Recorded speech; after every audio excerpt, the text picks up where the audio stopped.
Weo piata kia hei tuayo, ni tung kashila ha hei tua hei okelo hei. Chikiayo itua hei okelo hei. So my name is Shannon. I'm still here. Any voice that Megan asked me to listen stands with a wolf woman, and given to me by my parents was Vanessa. I'm Jaime Black. I have an understanding of what's happening with Aboriginal communities here in Canada, and I thought about, as an artist, how I can kind of marry those two things and bring that kind of intensity and that visceral voice of women in our community out. And this Redress project was what I came up with.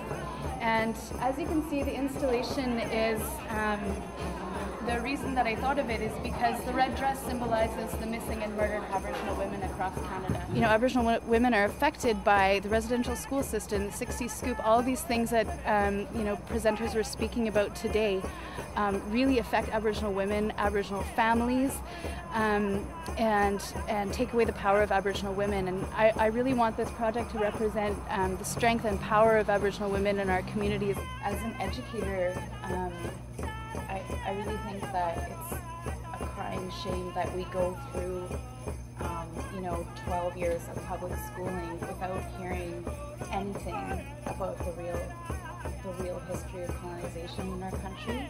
The Aboriginal Women Reclaiming Our Power project is an educational tool to educate our audience. The presentation, we had set up a teepee. The first pole represents the power shift and the interruption to the way of being that was grounded in spirituality and connection to Mother Earth. So that was the first pole. The second pole was erosion of identity and belief. This pole represents, the provision of traditional ceremonies. So because within the history, we were told not to practice our ceremonies. It was actually prohibited. Like, for example, sun dances were prohibited. And the third pole represents land dislocation. And with this, I mean, the restriction of the traditional use of land. They were dislocated. They were prohibited from being able to freely walk within Mother Earth. And the fourth one was land imprisonment. And again, this also discusses about the reserve system and how we were imprisoned. And in order to leave the reserve, we had to actually have, a pass.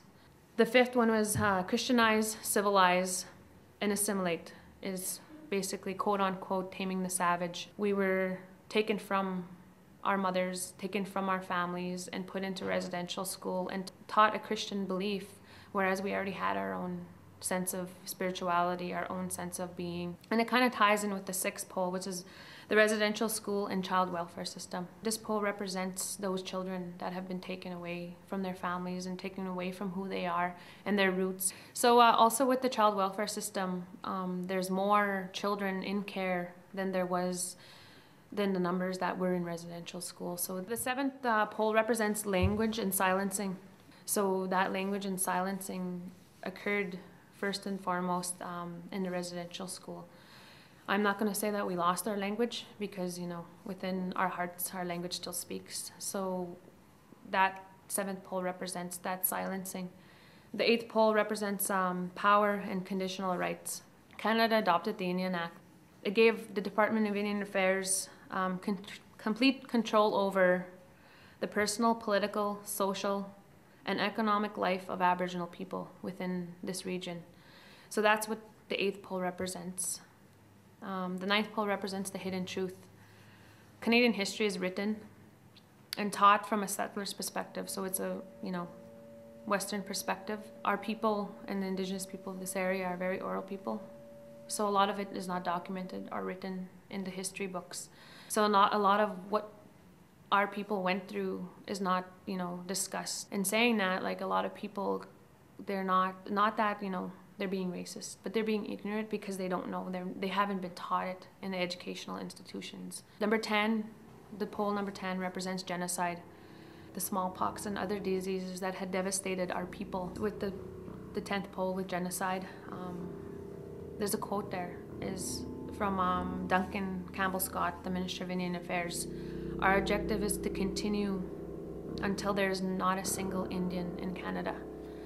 So just from that quote, you can understand what, the pole represents genocide.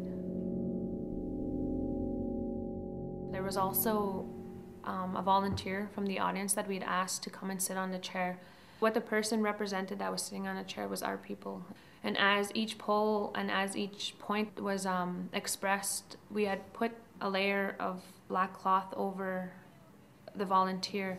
And what that represented was the impacts and the trauma. The third portion of our demonstration and what we were doing, each person in the audience that had a pole, we had asked them what it meant for them to reclaim their power.